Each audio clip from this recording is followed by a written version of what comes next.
the Suzuki GSX-R 1000. A motorcycle that has redefined what a modern sport bike should be.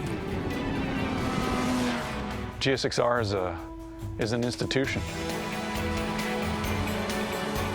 But before Suzuki could build its first bike, the company had to totally reinvent itself.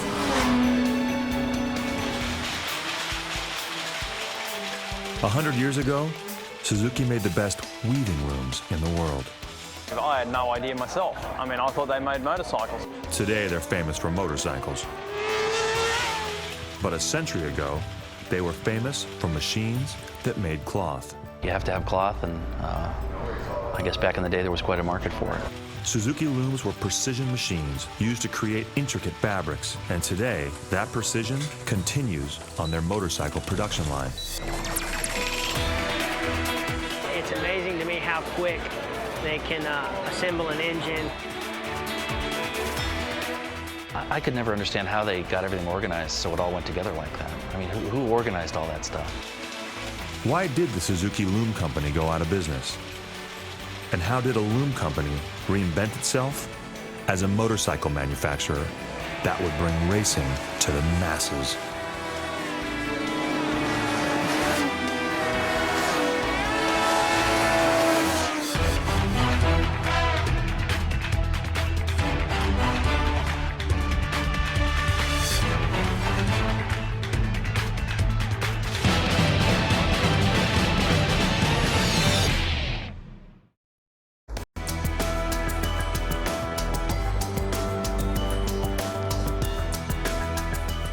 Hamamatsu, Japan, a city few tourists visit, even though it's only 150 miles south of Tokyo.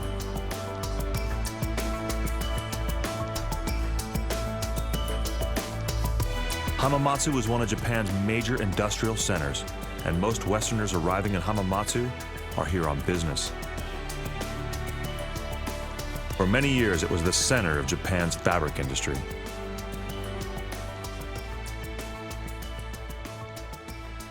Today, Hamamatsu is home to the Suzuki Motor Corporation.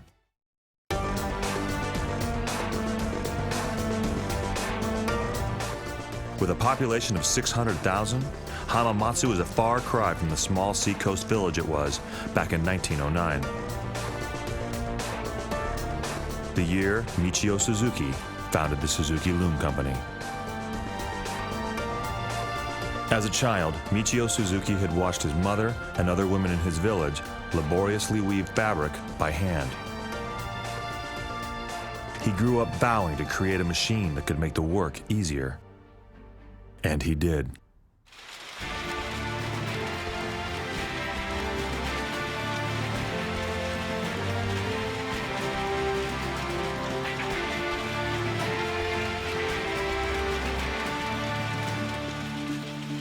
By 1929, Michio Suzuki had been awarded more than 120 patents for inventing an entirely new type of mechanical weaving machine.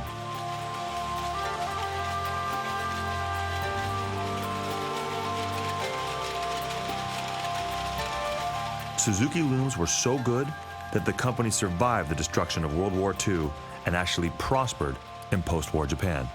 Until I got a little bit older in life and started appreciating things from a different perspective, I had no idea myself. I mean, I thought they made motorcycles and that was it, you know.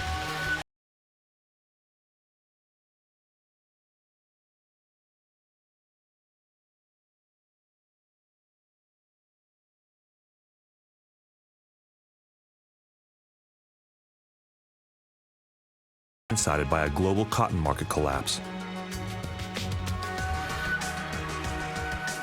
The world's best loom maker faced financial disaster. What Michio Suzuki did next was as ingenious as any loom he'd ever created.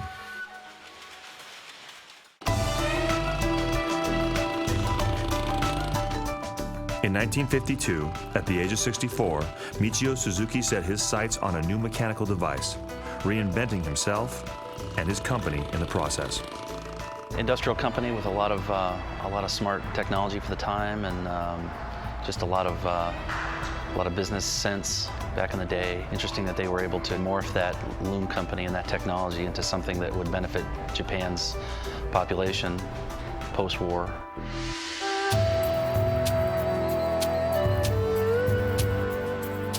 Post-war Japan needed cheap transportation. Michio Suzuki, the man who had pioneered every major development in Japan's loom industry, used his technical genius to invent a motorized bicycle. He called it the Power Free. Remarkably, every piece on the Power Free was designed and built by Suzuki. And they built all their loom products themselves and didn't outsource any of that. And it would make sense that they would continue that with their bike business.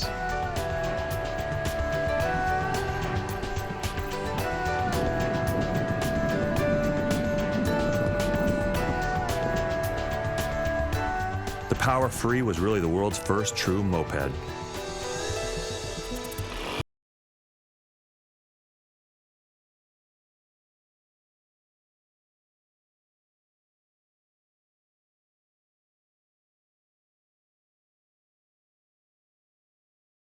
Or stop pedaling and ride on engine power alone. The two-stroke engine takes over when you need to go up hills or do some distance, and it's interesting to see that part of the market has really kind of stayed the same. I mean, a current Puch moped is kind of just what Suzuki was building back in the day, really, and that's 1952, so that's quite a few years ago. The Power Free was such an ingenious device, the Japanese government gave Michio Suzuki money to research motorcycle engineering.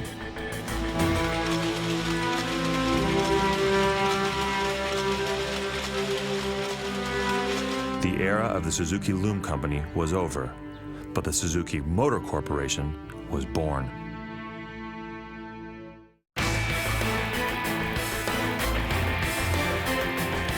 Reinvention became the new mantra of the Suzuki mindset.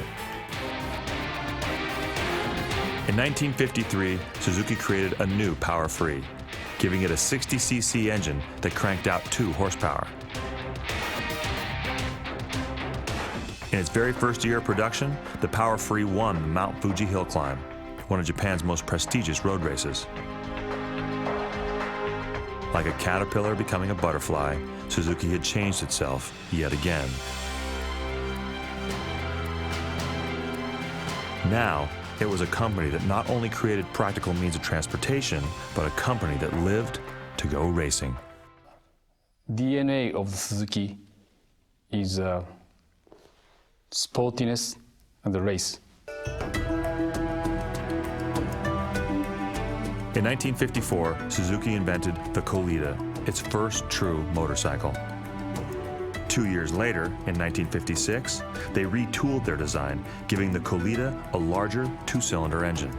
By 1959, it was time for Suzuki to test themselves and their machines against the best Japan had to offer. So they took the Kolita racing.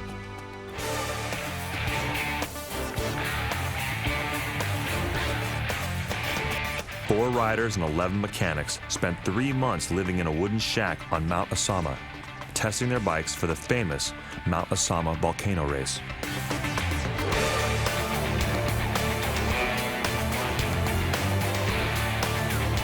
In the late 50s in Japan, there were over 200 companies building motorcycles. They were responding to the growing demand of Japan for reliable two-wheel transportation.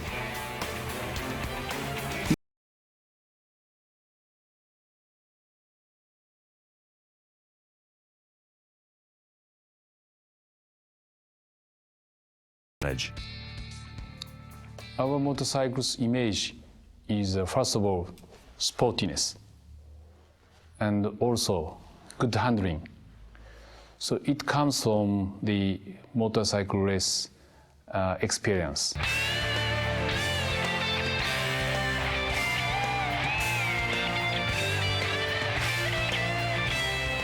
Three of the 5 bikes that Suzuki entered in the 1959 Mount Asama race broke down, and only one machine actually crossed the finish line.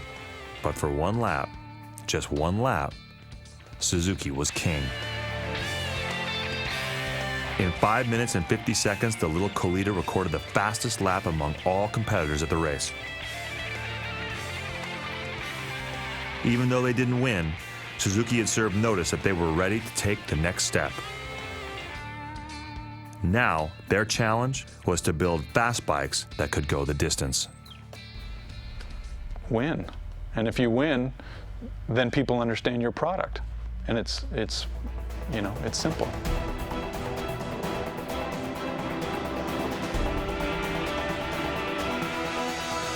As the 60s dawned, Suzuki would reinvent its racing bikes with help from an unexpected source, a German racer and designer named Ernst Degner.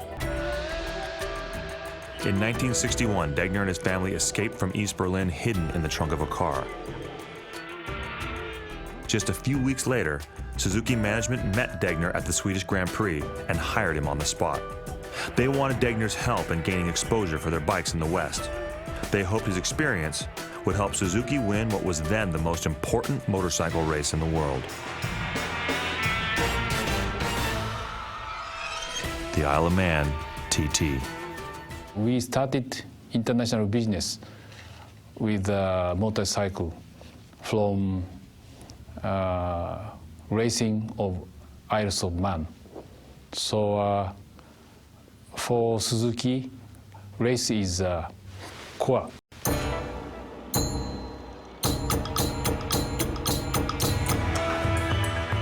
In 1962, with Degner riding a motorcycle he helped design, Suzuki won the Isle of Man. Knowing that demand for new motorcycles was growing both in the US and Europe, Suzuki decided to take what it had learned from racing and reinvent its next motorcycle.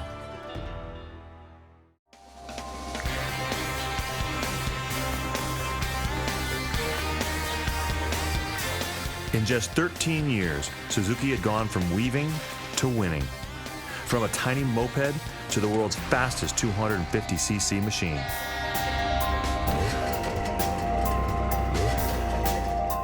In 1965, Suzuki built the T20. It was a bike aimed directly at the US market.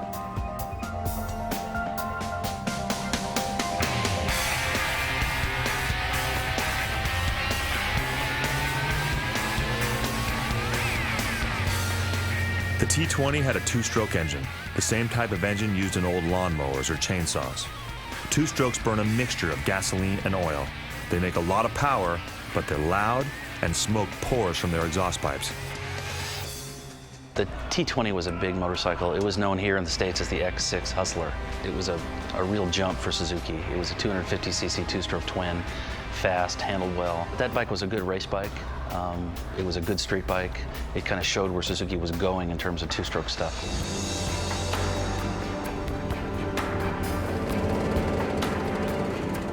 By 1968, Suzuki had doubled the size of its engine to 500 cc's, the largest two-cycle engine in any motorcycle of its day.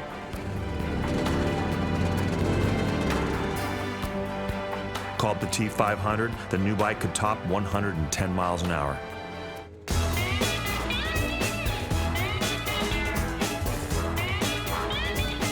In 1976, Suzuki introduced the GS750, and that really was kind of the next big superbike.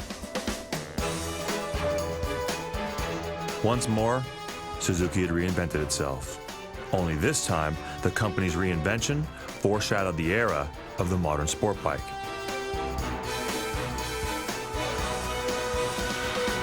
The GS750 was the company's first four-stroke engine design. Four strokes are like modern automobile engines. They only burn gasoline, and they make less noise and less pollution.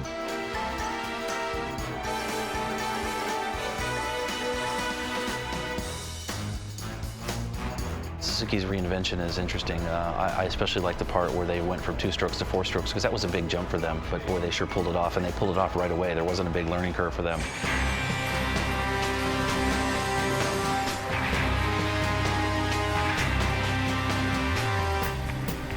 In 1982, Suzuki engineers began work on a new 750cc motorcycle that would change the motorcycle landscape forever.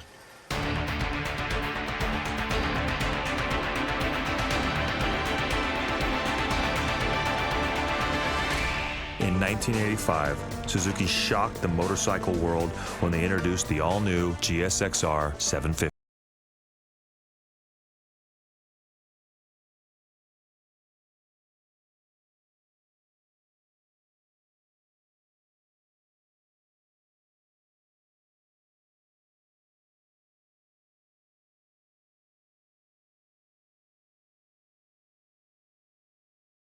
You know, and R's for racing. So, you know, the initial GSXR of 1985, that was like a race bike. You know, it was like an endurance race bike. It had lights. It just rolled off the Bol d'Or or off Le Mans, and here it was. It was not only a breakthrough model, but a breakout machine. The GSXR 750 weighed 104 pounds less than the bike it replaced. Almost overnight, Suzuki had redefined the modern sport bike. That level of performance when that bike came out instilled in the sport bike market that I think has made the entire industry elevate to the level that it's at right now. At that time, racing motorcycles had many features not seen on street bikes, such as full fairings, aluminum frames, and very powerful brakes.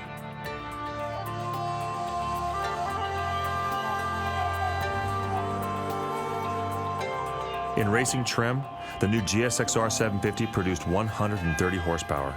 It had a high-tech engine that was narrower than previous models and used magnesium to keep the weight down. The watchword there was lightweight. That thing, they pared it down, aluminum frame, air-cooled engine, so it had no heavy liquid cooling on it. They made the wheels light. They worked on lightening up every piece on it, and it was an extremely light bike.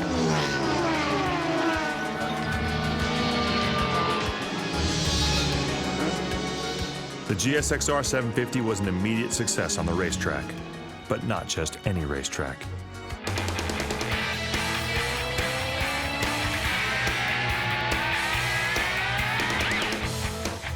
In 1985, the same year the bike was introduced, 3 French riders, Bernard Millet, Guy Bortin, and Philippe Gouchon, teamed up to ride the all-new machine to victory at the legendary 24 Hours of Le Mans endurance race. The win in France set the stage for Suzuki's breakthrough moment in America.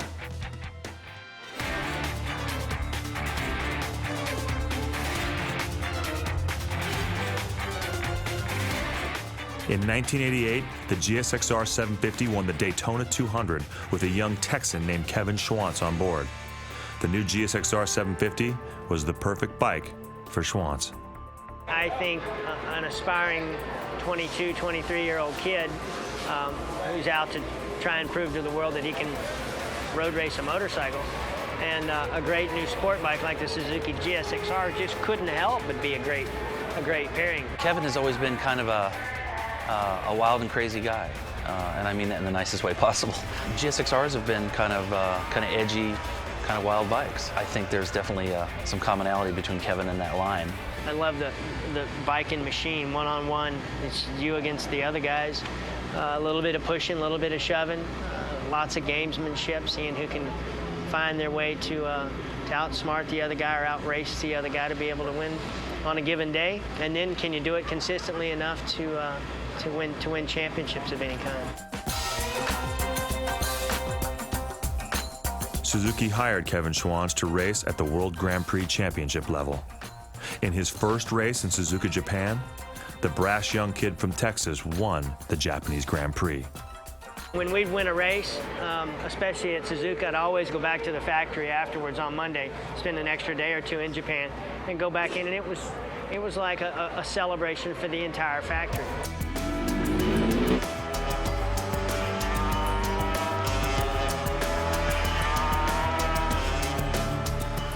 With the GSXR winning on the racetrack, Suzuki would try and do something no one else had done before: turn the race bike into a motorcycle that could be ridden on the street. Our first GSXR was the 1985 model. I test rode racing machines to gain first-hand experience on a race bike. I was surprised to find race bikes were not only lightweight and fast, but they were also agile and easy to ride. My challenge was to take the many good qualities of race bikes and put them into production bikes.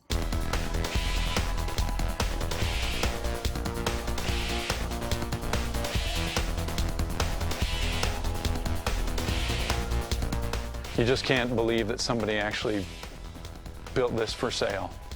Because, you know, aluminum frame and just looking at it, I mean, it was a racing fairing.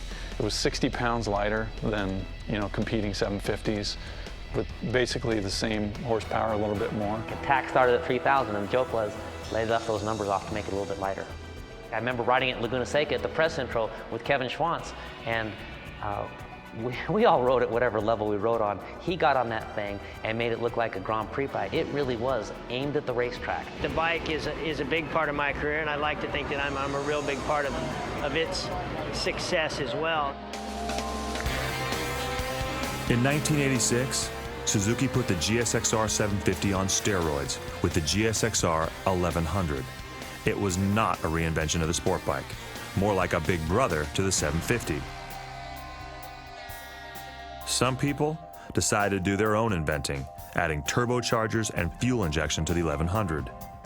That bike went 234 miles an hour with me on it, and that's a GSXR to me, something that can be built, leaned on, and deliver the goods. 234 back in those days, it was nobody could believe it. It was incredibly exciting.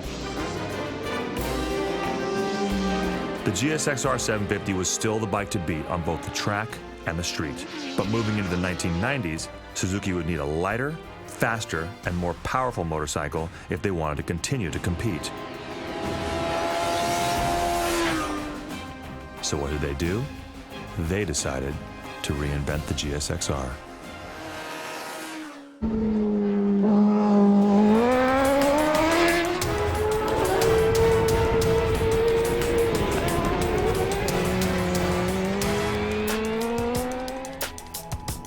At the beginning of the 1990s, the Suzuki Motor Corporation was at a crossroads.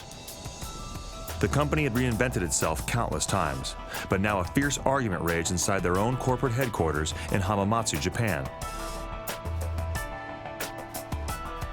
Should the company build a so-called middleweight sport bike? A motorcycle with a smaller 600cc engine? Traditionally, middleweight sport bikes got customers into showrooms, but didn't make much money. They were just kind of a lost leader for a lot of the companies.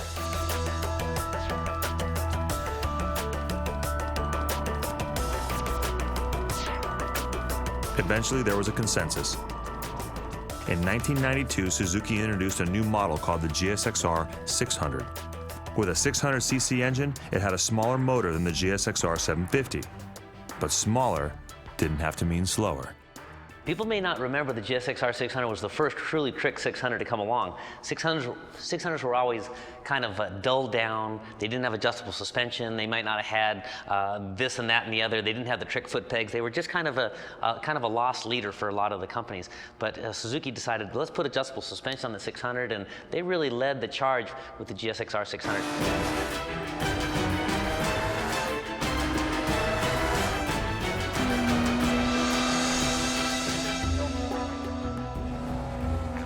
The original GSXR 600 led to an entirely new model line that emphasized more power and less weight.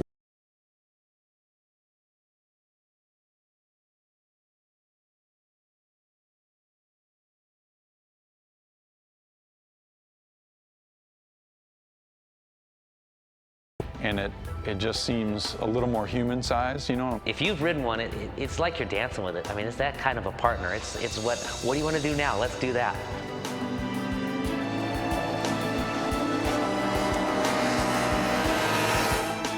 The GSXR 600 is called a middleweight sport bike. And while it received great reviews, Suzuki was intent on winning the heavyweight crown. To do that would require another reinvention of the GSXR.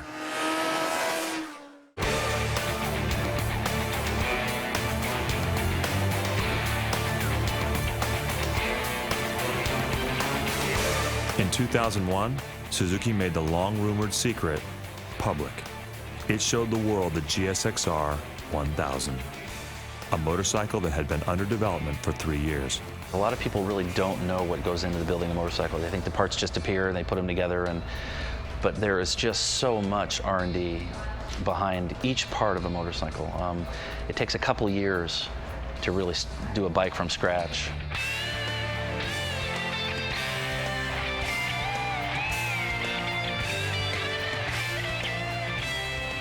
The first GSXR 1000 was an instant game changer.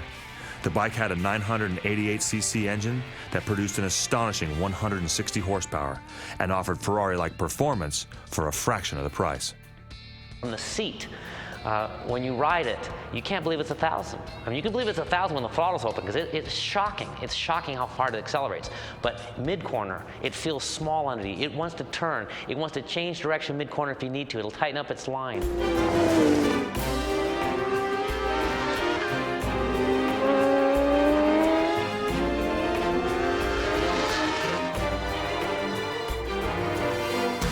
From 2000 to 2008, Suzuki's GSXR 1000 has won the American Motorcycle Association Racing Championship for an unprecedented 8 out of 9 years.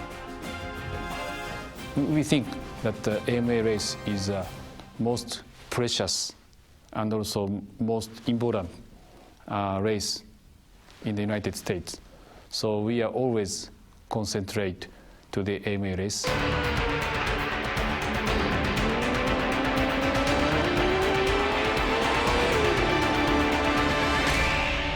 GSXR is an institution.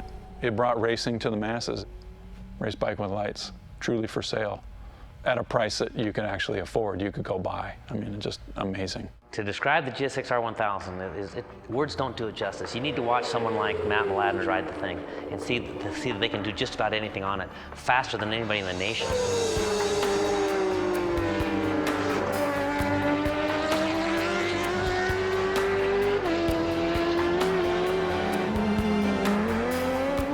Matt Mladen has been so successful in the GSXR 1000 that fans not only expect him to win, they expect him to dominate every race. Nowadays, winning's not enough, you know, because we've been doing it so much. Everyone's like, oh, if you only win by 5 seconds, it's like, okay, what's going on, you know, so.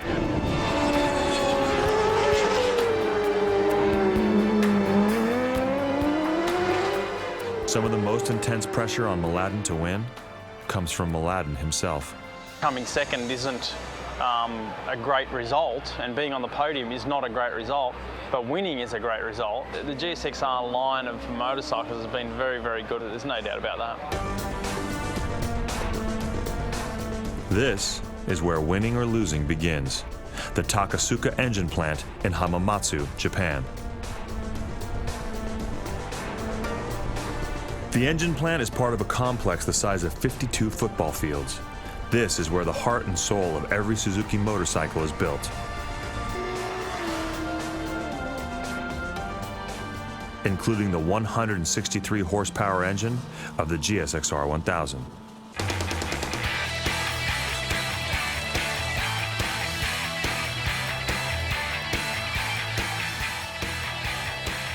During peak production, the engine line runs day and night. 962 workers assembling 1,800 engines a day. That translates into 700,000 engines a year.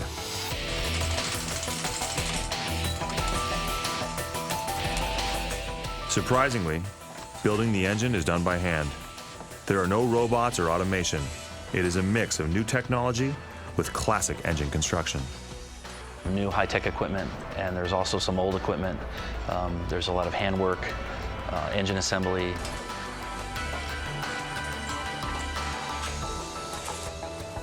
There are 24 different stations along the engine assembly line. There is little wasted motion. At each station, workers perform several different tasks in just 3 to 4 minutes. It's amazing to me how quick they can assemble an engine, put it together, get it to tolerances. From start to finish, it takes just over 1 hour to build a new GSXR 1000 engine.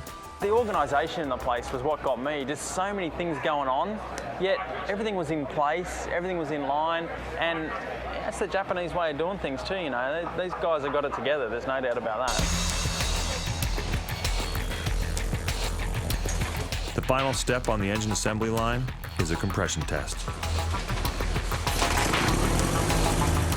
It almost sounds like the engine's running, but it's not.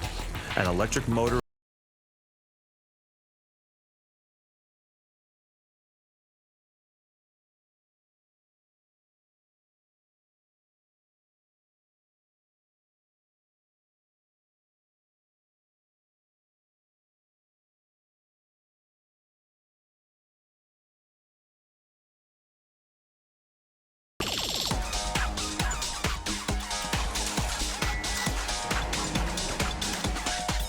Final assembly may sound simple, but it's not.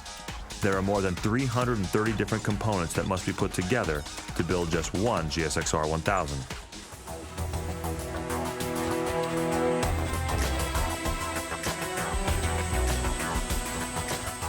The first step is the frame.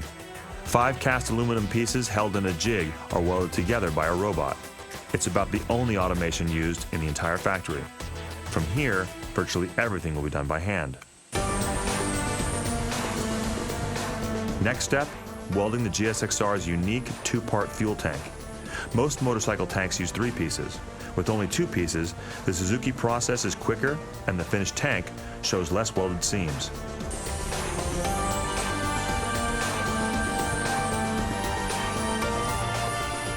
Every new tank is then pressurized with air, flipped upside down, and submerged into a water-filled tub.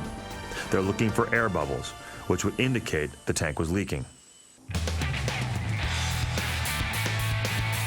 After the tank and other body parts are painted, it's time to apply the GSX-R graphics. Every single one is done by hand. There are no bubbles or scratches in the artwork. And if you've ever tried to put on a sticker without getting any air bubbles, you know just how difficult that is.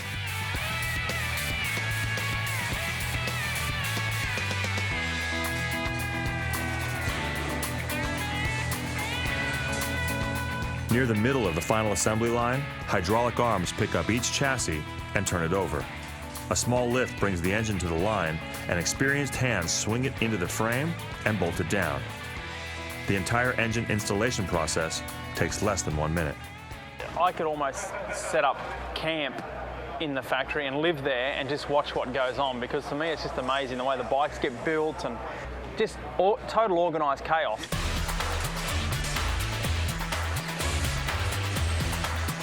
The speed and efficiency of the whole factory is amazing. To me, it's almost as amazing as watching a race bike going around a racetrack. To watch those guys, 10 or 15 seconds at a time, know exactly what they got to do, put engine bolts in, get everything in place. It's kind of like a finely tuned machine. It's a lot like a race bike.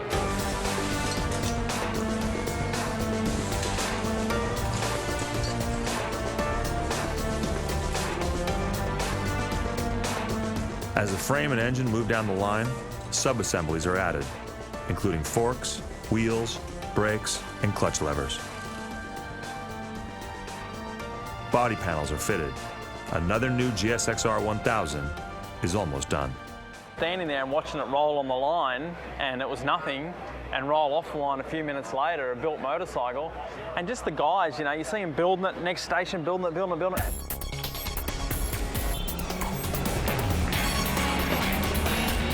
Each finished bike is pushed off the assembly line onto what they call a rolling road.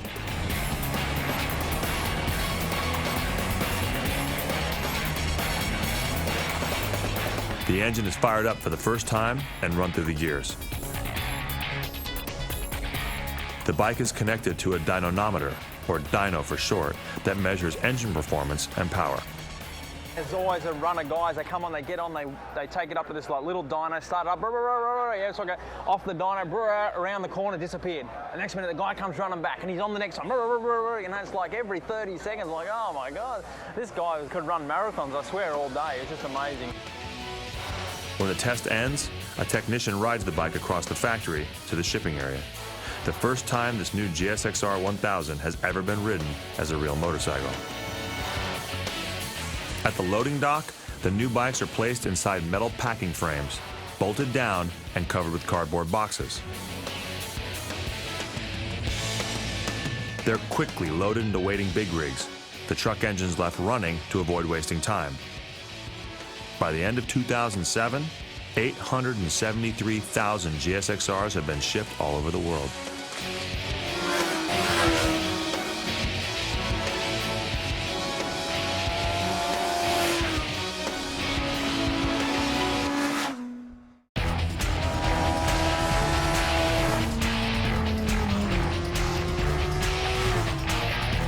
This is where every GSX-R has been designed and tested. Suzuki's research and development compound in Ruyo, 30 miles outside of Hamamatsu, Japan. We are in Suzuki Proving Ground.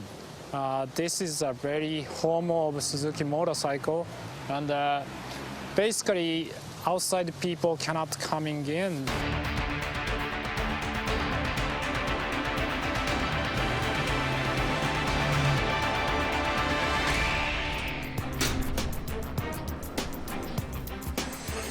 Suzuki discourages photographs of the complex, but it did open the door of its engine test center. First time I walked into it, I kind of walked in and went, you know, and I think that was a quite nice way of putting it.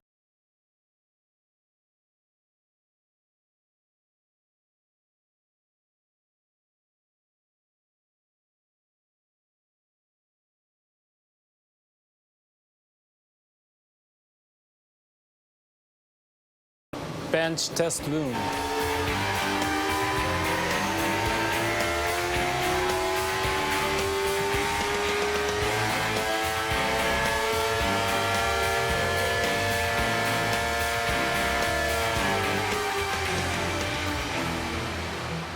With the engine bolted down to a test stand, computers measure RPM, water temperatures, and fuel and air mixtures.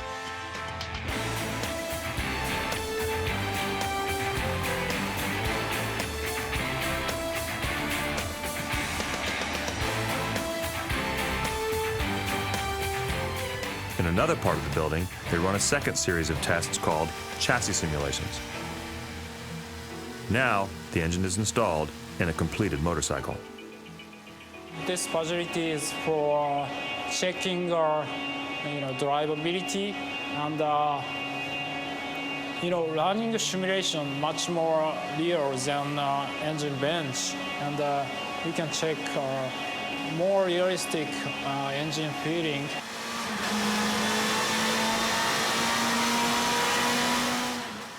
I was always intrigued by how much testing and how many man hours of engineering and thought and testing go into one motorcycle.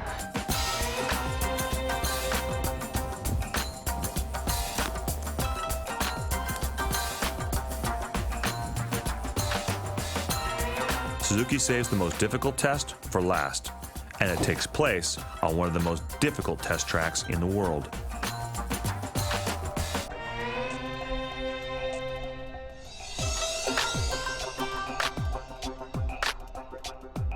The Ruyo R&D complex includes a 4-mile-long track. 2 of its 7 corners are 120-mile-an-hour sweepers. This is where the company test riders push each new model to the limit. They got bikes on the track, they come in, they pull things apart, they put stuff in, they send the test rider back out again, lap and lap and lap, come back in, change another part, put it out. That racetrack and that part of Suzuki is where a lot of the racing stuff starts.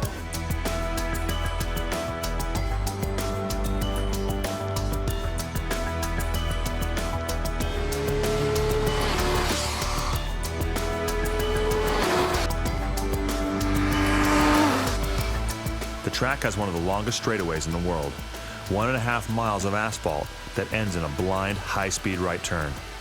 Miss the turn, and you crash into the woods. Incredibly dangerous track.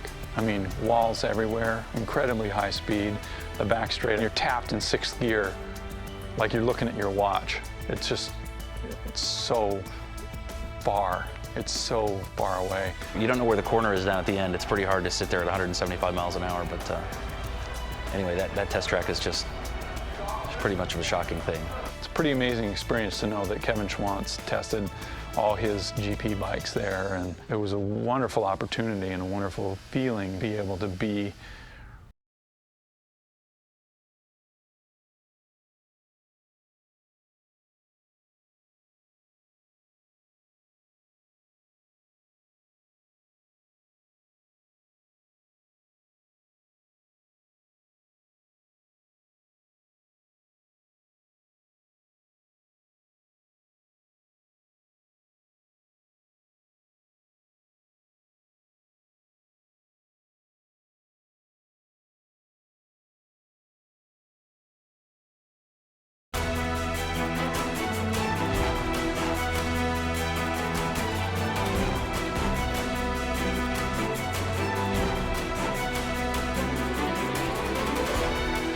Malibu, California is 5,592 miles away from Hamamatsu, Japan. It is home to both surfers and celebrities. But what makes Malibu truly special isn't the coastline. It's the mountains that rise up from the shore and the canyon roads that carve their way through the mountains. It's the lean as I go through the corners. I'm not much interested in going in straight lines along the interstates, but I do love going leaning through the corners in the Malibu canyons.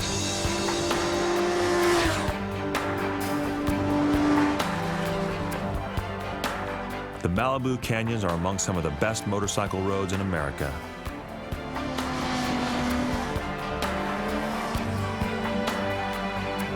The perfect place to discover just how much fun it is to ride a Suzuki GSXR.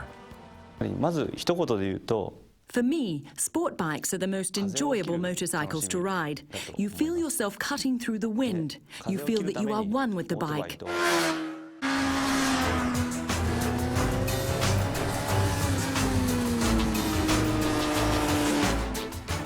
The latest models of the GSXR 600 and GSXR 1000 are the fourth generation of each bike. Suzuki reinvents the model line every other year. The thing that amazes me about Suzuki's GSXR 1000 is how incredibly capable it is, how powerful it is, how fast you can go, and how little effort it takes. It's not easy exactly. I mean, you have to pay attention. You've got a 163 horsepower motorcycle that weighs 430 pounds ready to ride.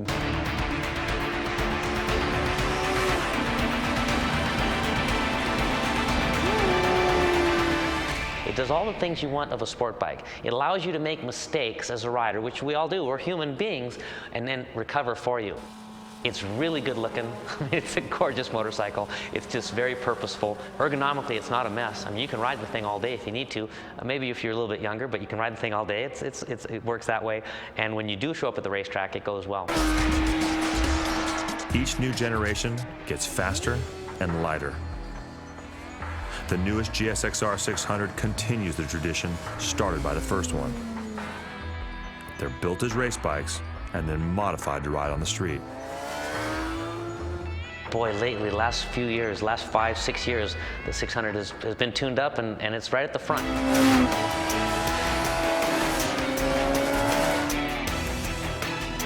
The GSXR 600 outsells every other sport bike in America, 20,000 bikes a year. The class is a huge performance bargain.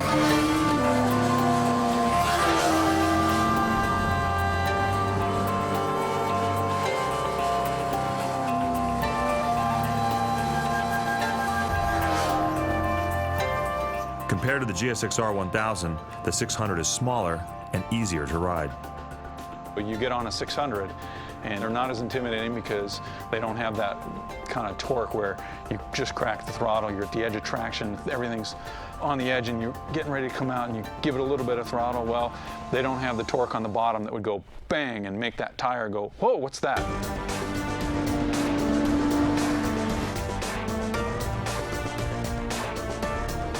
Since 1985, nearly 1 million GSXRs have been sold around the world. Every one of them a race bike built for the street.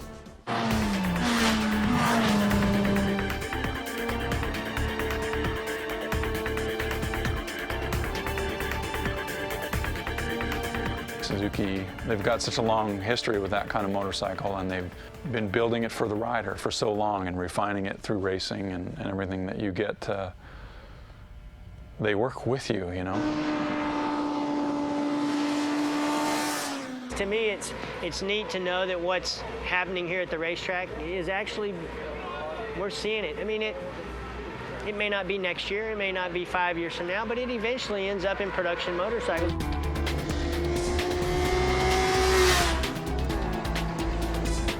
Both the GSXR 600 and the GSXR 1000 use onboard computers developed for racing to change how much power the engine makes. エンジンキャラクターを、Our latest technological challenge was adopting another feature developed for our race bikes for use on our street bikes. It's called a drive mode selector, and it allows riders to change the power characteristics of the engine.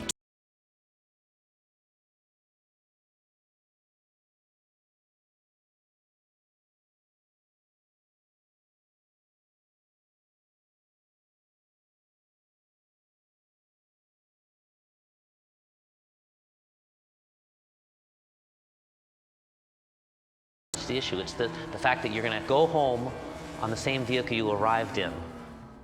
In other words, you're not going home in the ambulance, is what I'm saying. And that's what those settings work out well for that. GSX-Rs use state-of-the-art technology, but the basic concept of the bikes is simple. It's all about having fun. They are built to give riders the joy of a lightweight, fast and easy handling machine with cutting-edge technology. Obviously on the street, I can't get the same thrill as what I get on the racetrack, okay? But the attraction for me riding on the street is just the group time, you know, hanging out with your mates, going to have a coffee or going to do whatever. I mean, I really, really enjoy doing that.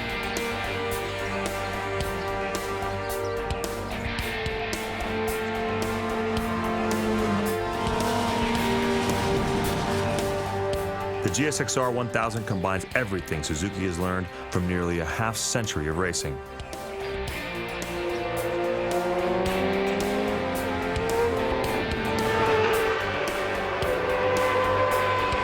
In racing, we talk tenths of a second improvements, right? A tenth here or a tenth there.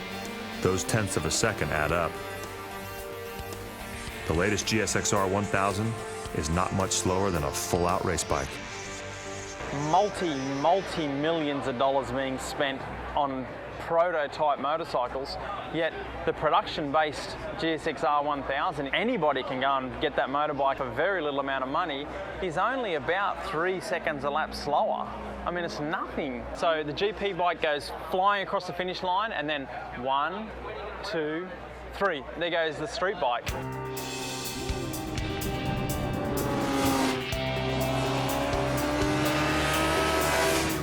The Suzuki story is unlike any other in the motorcycle world. It began with a young man's simple desire to make it easier for his mother to weave cloth. That man, Michio Suzuki, would prove to be a mechanical genius who invented the world's best looms. And then, facing financial disaster, he found a way to reinvent both himself and his company. I definitely think Suzuki is a company that's reinvented itself over and over and over, and to really, really amazing success. Reinvention would become the hallmark of Suzuki motorcycles, and the reason Suzuki continues to redefine what a modern sport bike should be. I rode a motorcycle when I was 3. A few months after I started riding it, you know, maybe some gas was spilt on it or whatever, and it caught on fire. I remember my dad chasing me with a bucket of water, throwing it on the bike, and and I'm jumping off the bike and all that sort of stuff. And my mum thinking, oh, maybe that might slow him down. But as soon as I got the fire out, I was back on again. The seat was burnt, and I was back. Let's go again, and all that sort of stuff. So little bits and pieces like that stand out.